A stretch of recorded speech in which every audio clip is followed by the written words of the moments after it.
Marcus Hale's hands still smell like motor oil when he sees the car hanging off the Queensboro Bridge. The metal guardrail is twisted like paper. Glass glitters across the asphalt under the orange streetlights. He's walking home from his third shift at the warehouse, his feet aching, his mind counting the $17 left in his wallet, enough for cereal and milk. Maybe. Then he hears it, a phone ringing inside the wreckage. He moves closer. The luxury sedan is black, expensive, the kind that costs more than he'll make in 5 years. The front end is completely crushed. Steam rises from the hood. Inside, slumped against the airbag, is a young woman. Her blonde hair is matted with blood. Her chest rises and falls in shallow, desperate gasps. The phone keeps ringing. The screen lights up, "Dad." Marcus pulls out his own phone to call 911, but his hands freeze. He looks at the woman, then at the bridge behind him. Empty, no cars, no witnesses, just him, a black man in work clothes, and an unconscious white woman bleeding in a crashed car. He knows exactly how this looks. They would ask questions. They would see his record, the arrest from 10 years ago when he was 19, charges dropped but never erased. They would look at a black man with an unconscious white woman and assume the worst before asking the best. The smart thing is to keep walking, call it in anonymously, let someone else deal with it. But then she coughs, blood trickles from the corner of her mouth. "Hi friend, before we continue the story, kindly tell us where are you watching from, and hit that subscribe button now for you to get more, and I have something new for you tomorrow. Stay tuned, thanks, let's continue." Marcus thinks of Tarek, his 8-year-old son who believes his father is a hero, the boy who asks every night, "Did you fix the city today, Dad?" He reaches through the shattered window and checks her pulse, weak, fatting. "I got you," he whispers. He pulls her from the wreckage, her body limp and fragile in his arms. The sirens are still distant. He lays her on the ground, tilts her head back, checks her airway. His warehouse supervisor taught him CPR last year during safety training. Her eyes flutter open for just a second, blue, terrified, confused. Then they close again. The ambulance arrives 6 minutes later. The paramedics barely look at him as they load her onto the stretcher. A police officer approaches, notepad ready, eyes suspicious. "You see what happened? I was walking home, found her like this, I called it in." The officer looks at Marcus's clothes, the oil stains, the worn boots. "You touch anything?" "I pulled her out, she wasn't breathing right."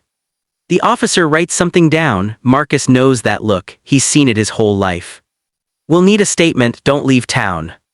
The ambulance pulls away, sirens screaming into the night.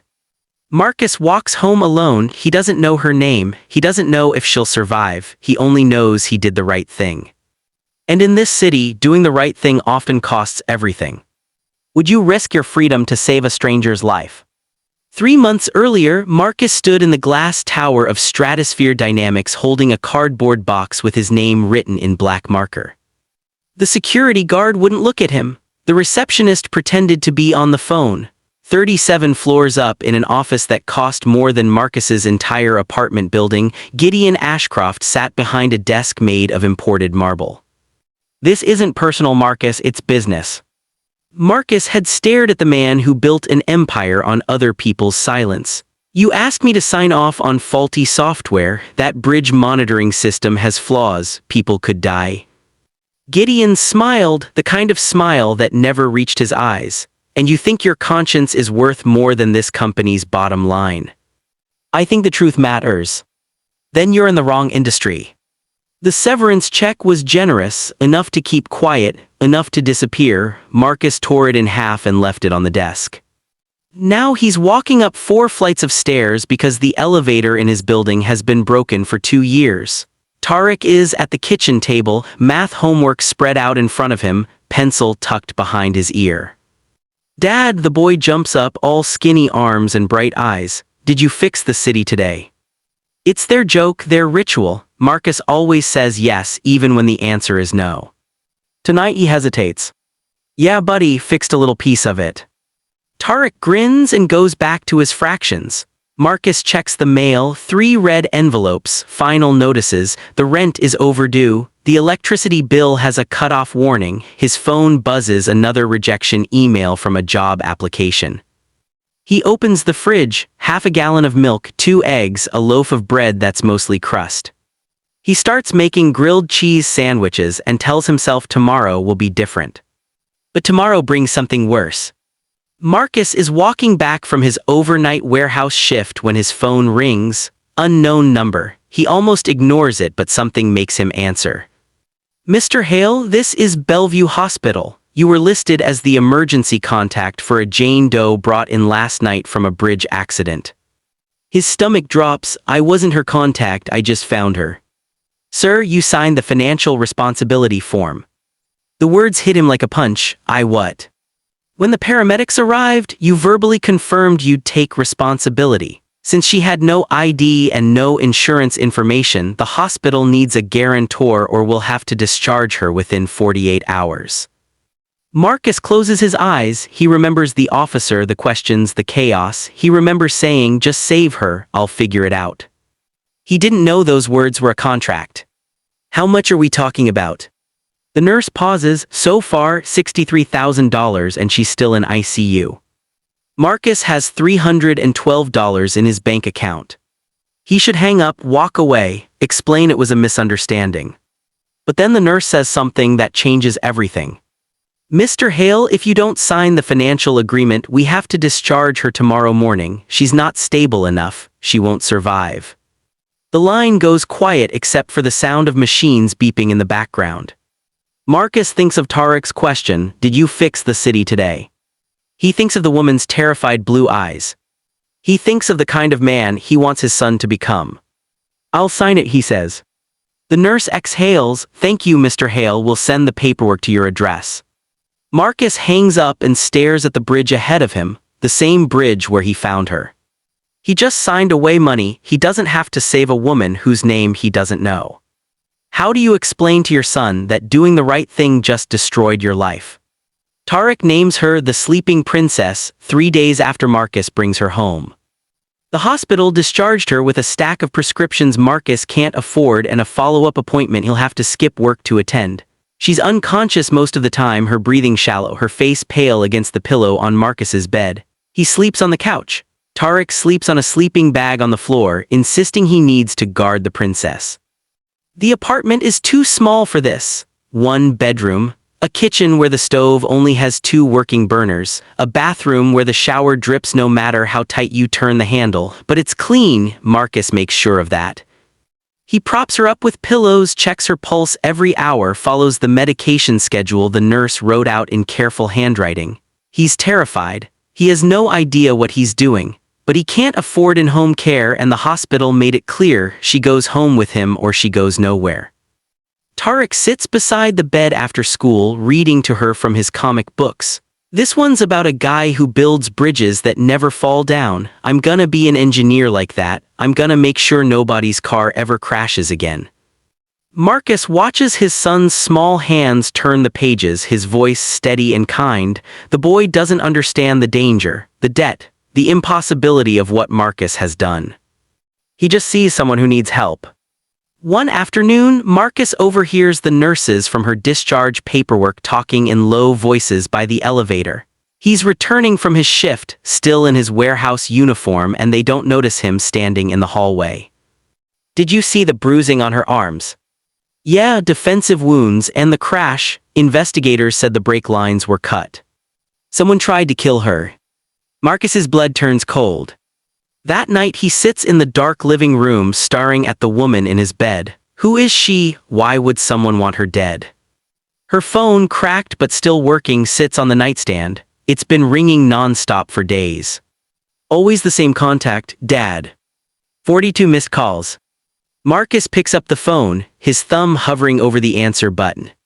Before he can decide, the phone lights up with a news alert. Missing heiress, Billionaire CEO Gideon Ashcroft offers $10 million reward for information on missing daughter, Celeste Ashcroft, last seen 3 weeks ago. The photo on the screen is her. The sleeping princess in Marcus's bed is the daughter of the man who destroyed his life. What do you do when saving a stranger means facing the man who ruined you? She wakes up on a Tuesday morning while Tarek is pouring cereal. Marcus hears her gasp from the kitchen. He runs into the bedroom and finds her sitting up, eyes wide and confused, hands trembling as she touches her own face like she's checking if she's real. "Where am I?"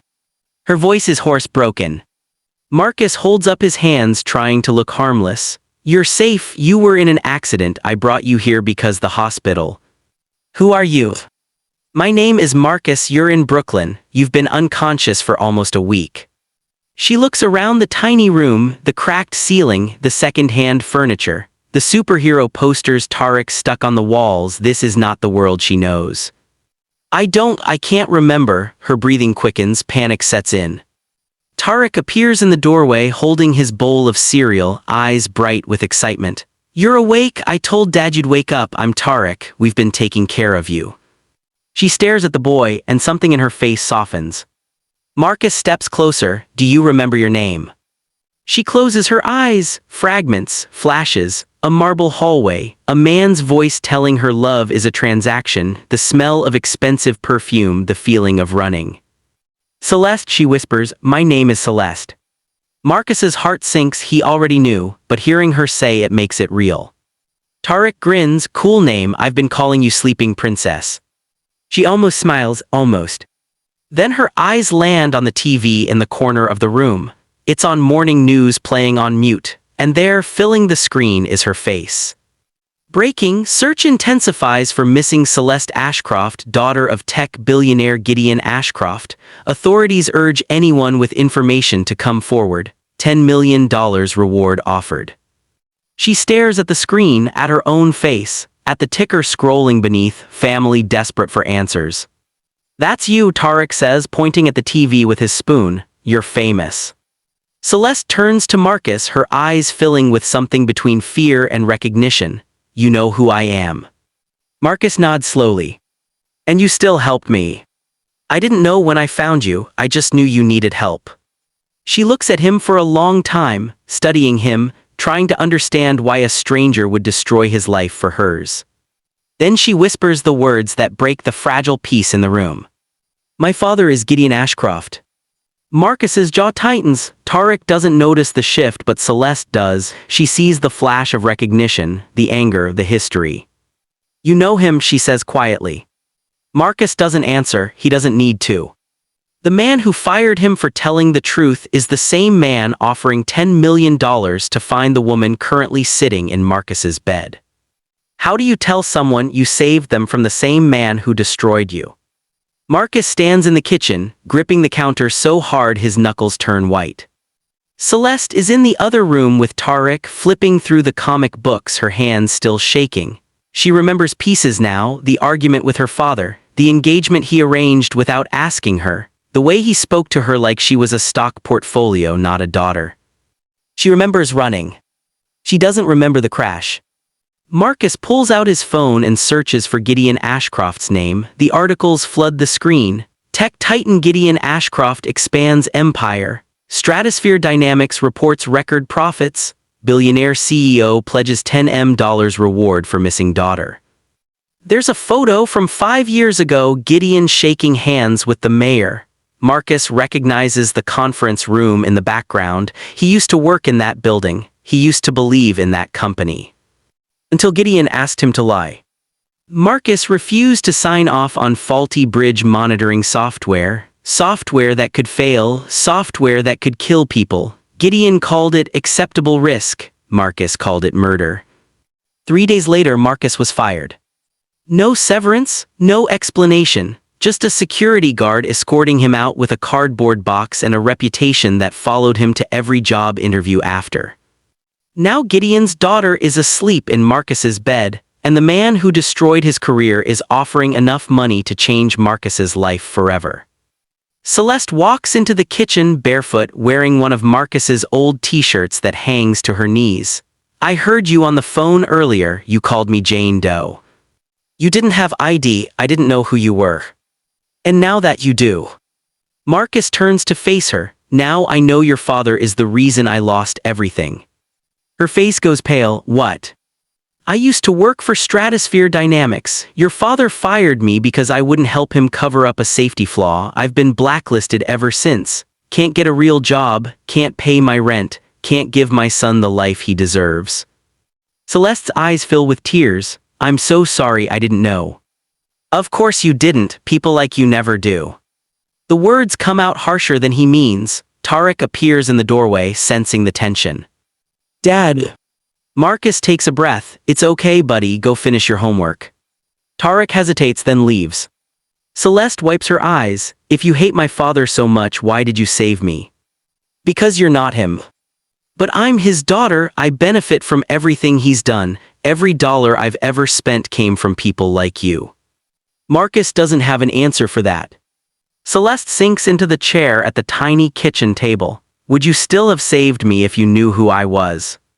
The question hangs in the air like smoke. Marcus wants to say yes, he wants to be the man Tarek thinks he is, but the truth is uglier than that. I don't know, he admits. Celeste nods slowly, she understands. There's a $10 million reward for me. You could call my father right now, he'd pay you, you'd never have to work 3 jobs again. Marcus looks at her, really looks at her. She's 24 years old, terrified and carrying wounds that have nothing to do with the crash. Is that what you want, to go back to him? She shakes her head, I'd rather die. Before Marcus can respond, his phone buzzes, a text from an unknown number. We know you have her, we're coming. Marcus's heart stops, he looks out the window, 3 black SUVs are pulling up to the curb outside his building. Men in suits step out, they move with precision, purpose. Celeste sees them too, her face drains of color. He found me. Tarek runs to the window. Dad, who are those guys? Marcus grabs his son's hand. Get away from the window, now. A knock echoes through the apartment, loud, authoritative. Marcus looks at Celeste, she's shaking.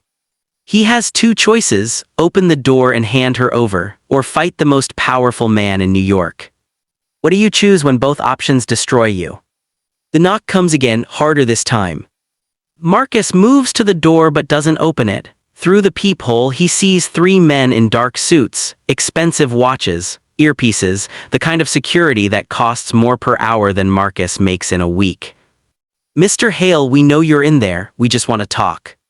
The voice is calm, professional, threatening in its politeness. Celeste grabs Marcus's arm, her fingers digging into his skin. Don't open it, please. Tarek stands frozen in the middle of the living room, clutching his comic book like a shield.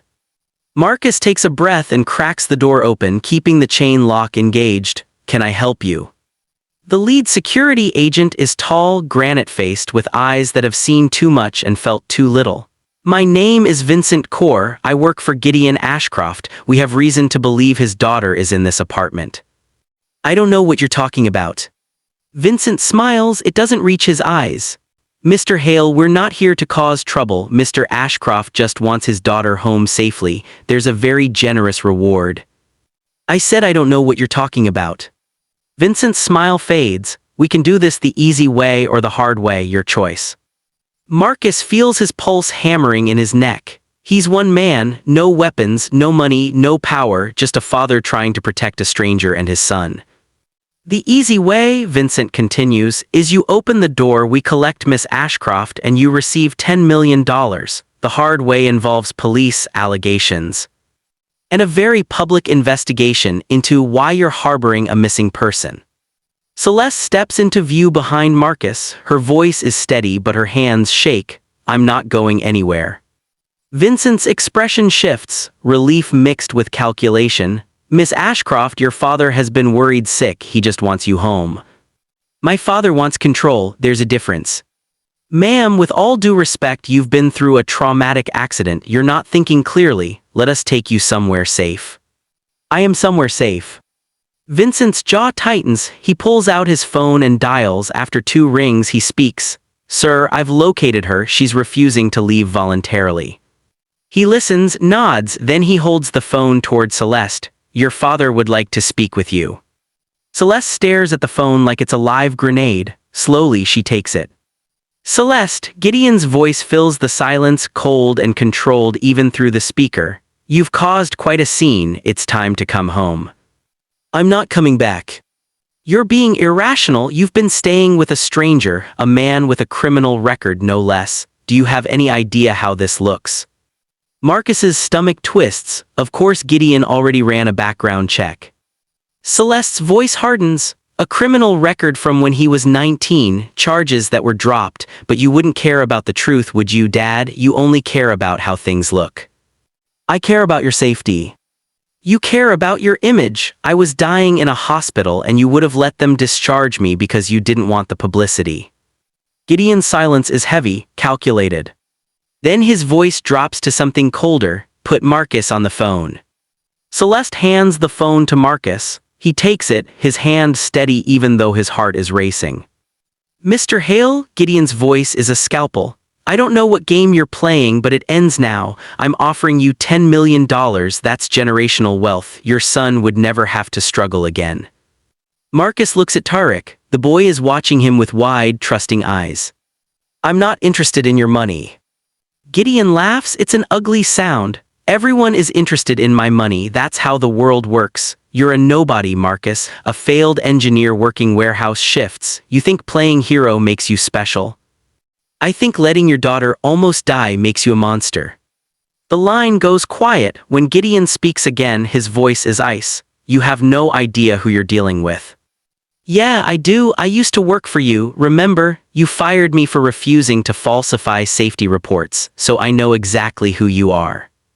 Gideon's breath catches recognition. Marcus Hale, the whistleblower. The man who tried to stop you from killing people. Yeah, that's me. You self-righteous fool. You threw away your career over a software glitch that was fixed months later. It was fixed because I refused to sign off on it. How many lives did that save?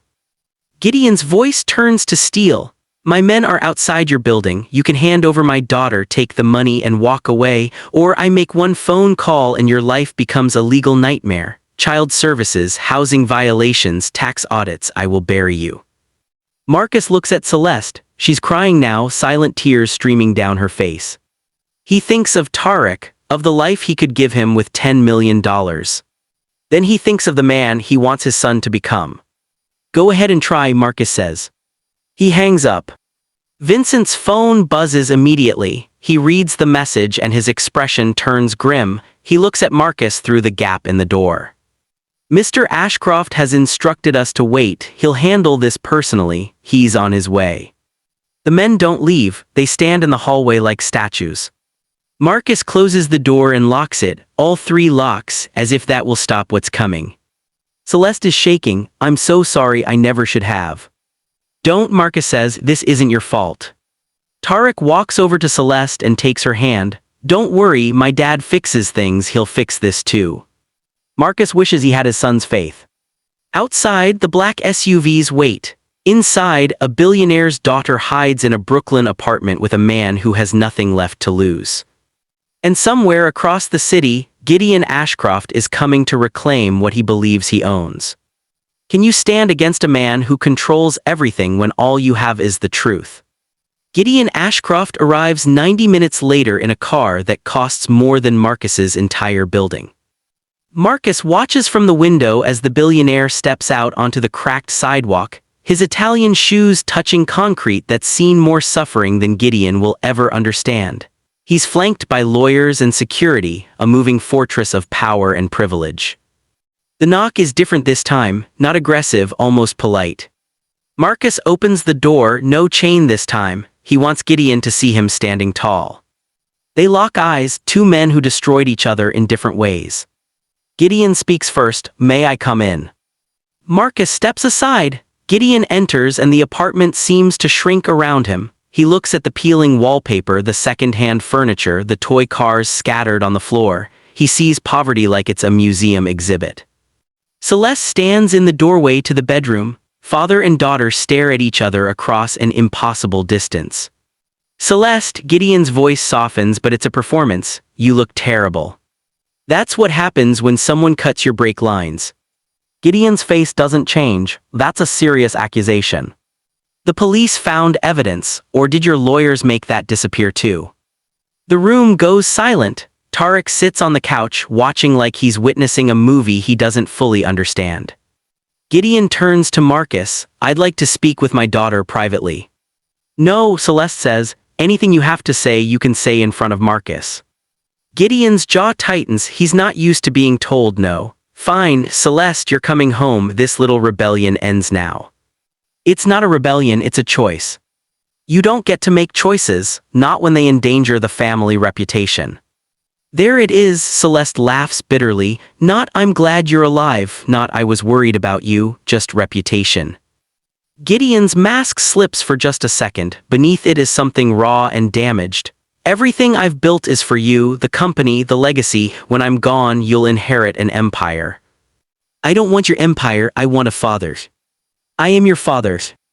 No, you're a CEO who happens to have a daughter. There's a difference. Gideon turns to Marcus, changing tactics. How much do you want? 20 million, 50, name your price. Marcus shakes his head. You can't buy everything. Everyone has a price. Then you don't know everyone. Tarek stands up suddenly, his small voice cutting through the tension. Mister, why don't you love your daughter? The room freezes. Gideon stares at the boy. For the first time since entering, he has no answer. Tarek continues, his voice innocent and devastating.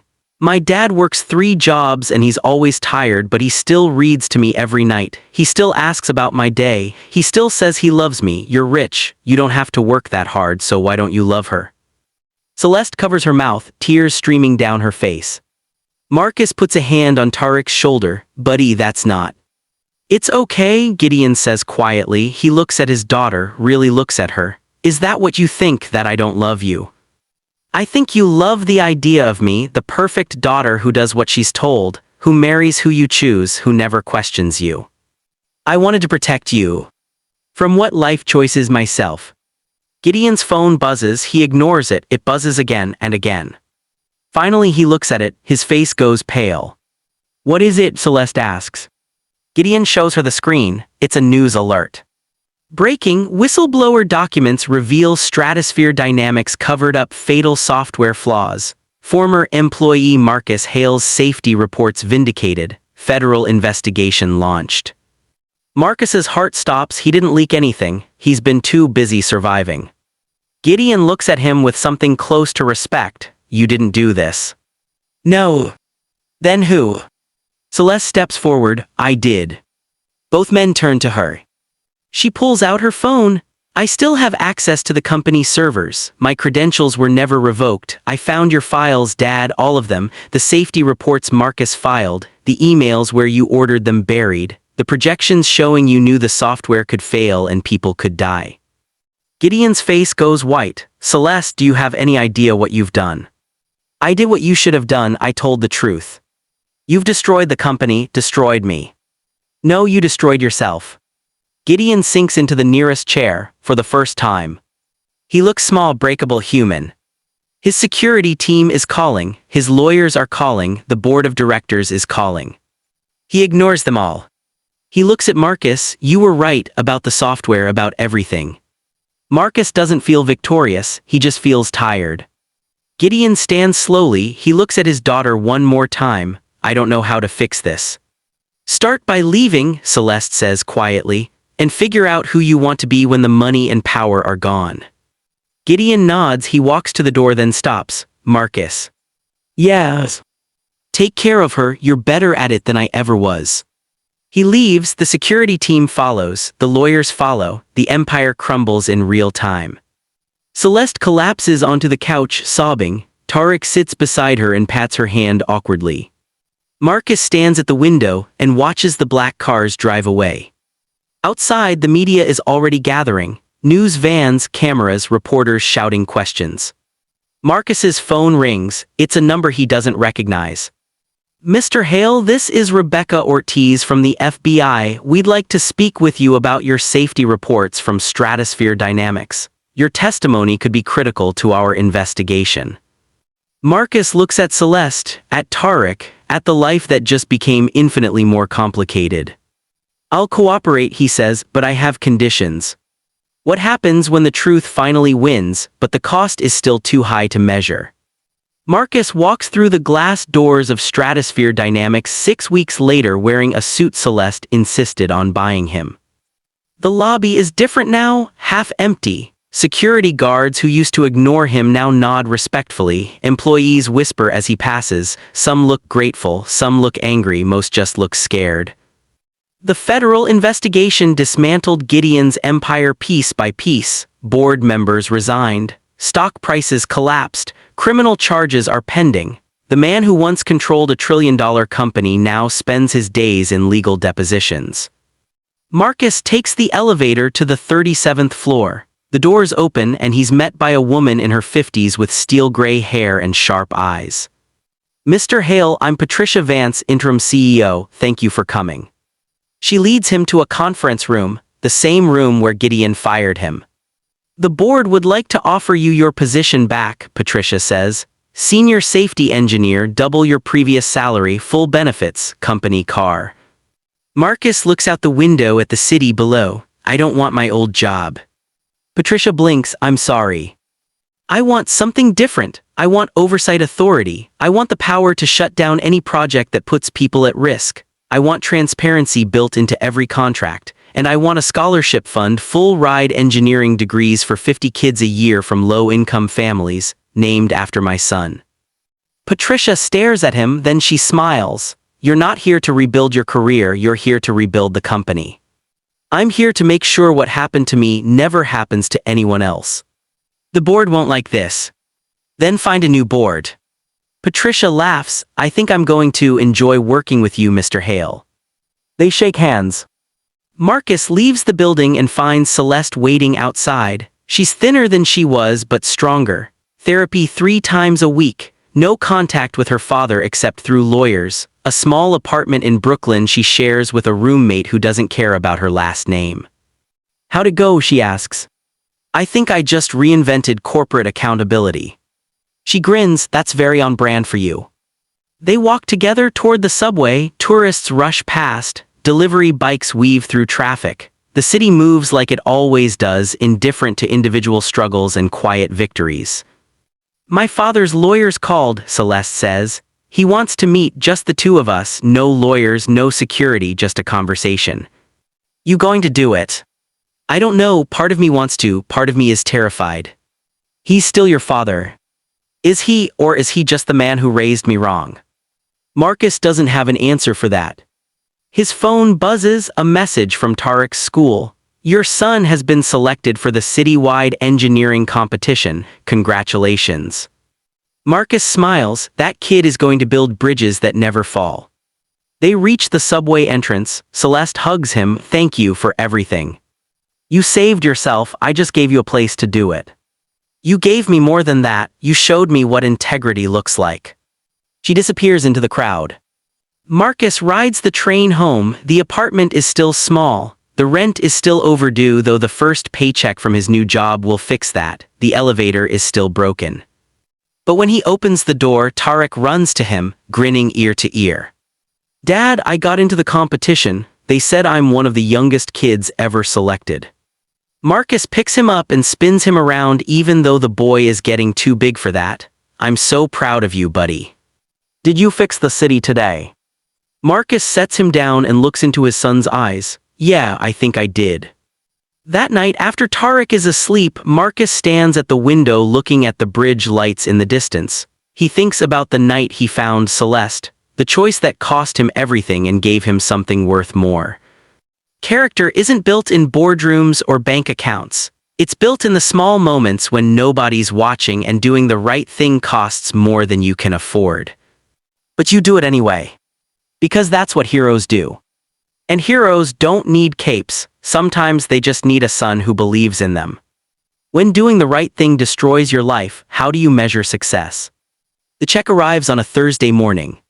Marcus is making breakfast when the courier knocks. He signs for the envelope, confused, and opens it at the kitchen table while Tarek eats toast.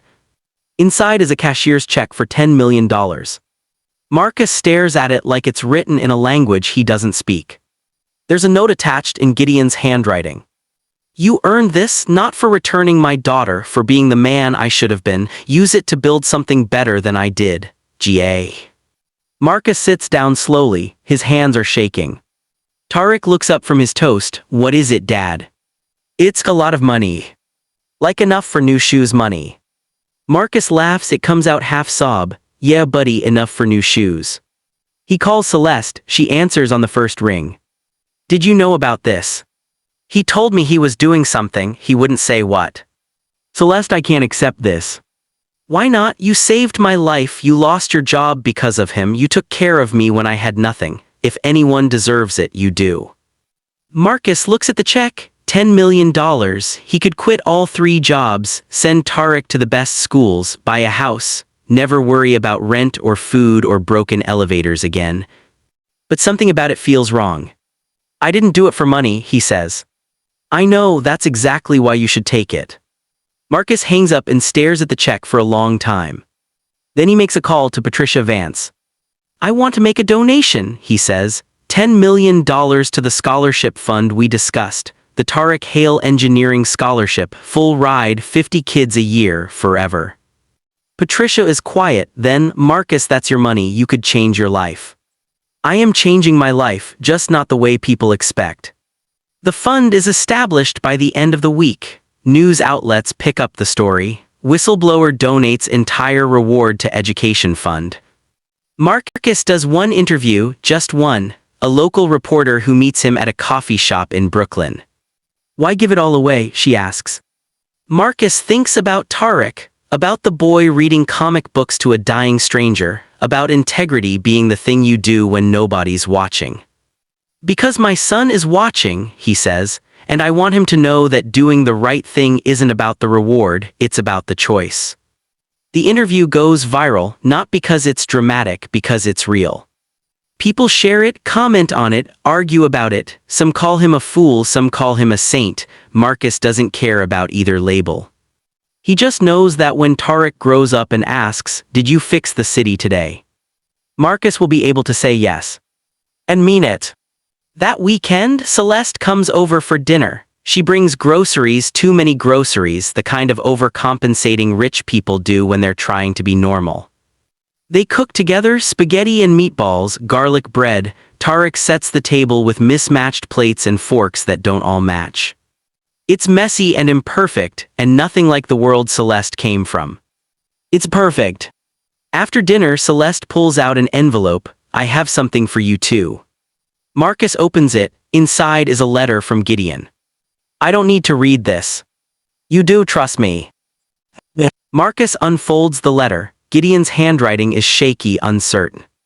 Marcus, I spent my entire life building an empire and forgot to build a relationship with my daughter. You showed me what I lost. I'm in therapy now, 3 times a week, trying to figure out who I am when I'm not a CEO. Celeste is giving me a chance to try again. I don't deserve it, but I'm grateful. You were right about the safety reports. You were right about everything. I'm testifying against my own company, accepting responsibility. It won't undo the damage, but it's a start. Thank you for being the father I couldn't be. Gideon. Marcus folds the letter and hands it back to Celeste. He's really trying. He's really trying. It's slow, it's painful, but he's showing up. That's all anyone can do. They sit in comfortable silence while Tarek plays with his toy cars on the floor. Marcus thinks about the night on the bridge, the choice to stop, the choice to help, the choice that destroyed his life and rebuilt it into something better. Doing the right thing doesn't always come with a reward. But sometimes it comes with something better. It comes with being able to look your son in the eye and know you're the man he thinks you are. And that's worth more than any empire. If you could give away $10 million to teach your child one lesson, would you do it? 1 year later, Marcus stands on a stage at the Tarek Hale Scholarship Foundation's first graduation ceremony. 50 kids sit in the front row. Kids from Brooklyn, the Bronx, Queens, neighborhoods where opportunity is a rumor and dreams feel like luxuries. Each one has a full ride to study engineering. Each one has a chance to build bridges, design systems, fix cities. Tarek sits in the audience next to Celeste. He's 9 now, taller, his front teeth finally growing in. He waves at his dad, grinning. Marcus clears his throat and speaks into the microphone. When I was growing up, my father told me something I didn't understand until recently. He said, character is what you do when nobody's watching. I thought that meant doing the right thing in private, but I was wrong.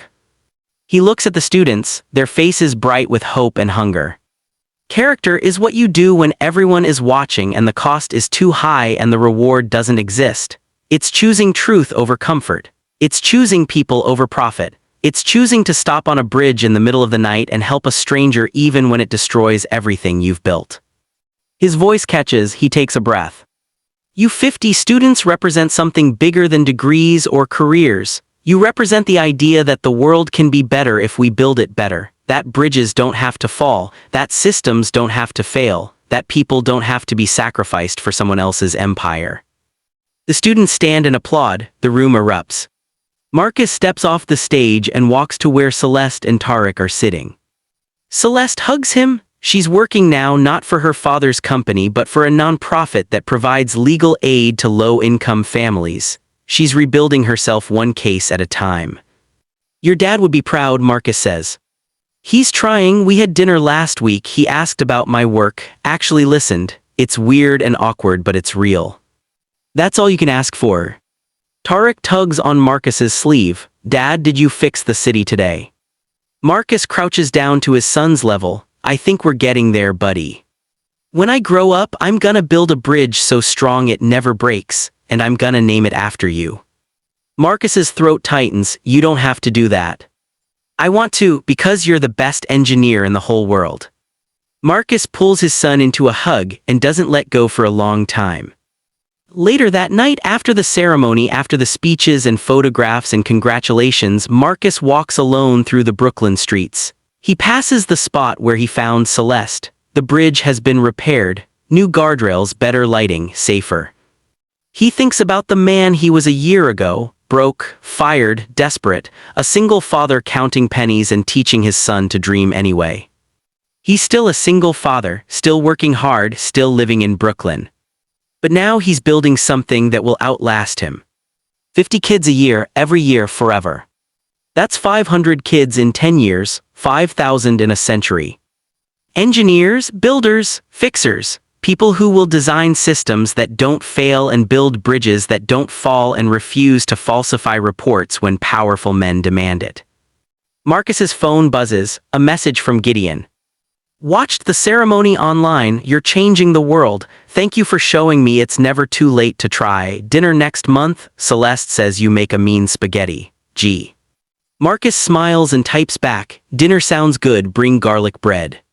He slides the phone into his pocket and looks up at the sky. The stars are barely visible through the city lights, but they're there, constant, unchanging. Character isn't built in a day. It's built in 1,000 small choices. 1,000 moments when you choose the harder path because it's the right one. Marcus Hale chose to stop on a bridge. And that choice rippled outward like a stone dropped in water, touching lives he'll never meet, changing futures he'll never see. Because that's what heroes do. They don't wear capes. They don't seek rewards.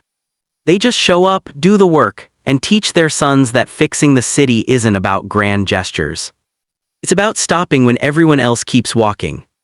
If you've made it this far, you've just witnessed a story about character, redemption, and the power of one choice to change everything. Subscribe now and turn on notifications because tomorrow we have another story that will remind you why integrity matters more than empires. Don't miss it. These are the stories that inspire us to be better. See you tomorrow.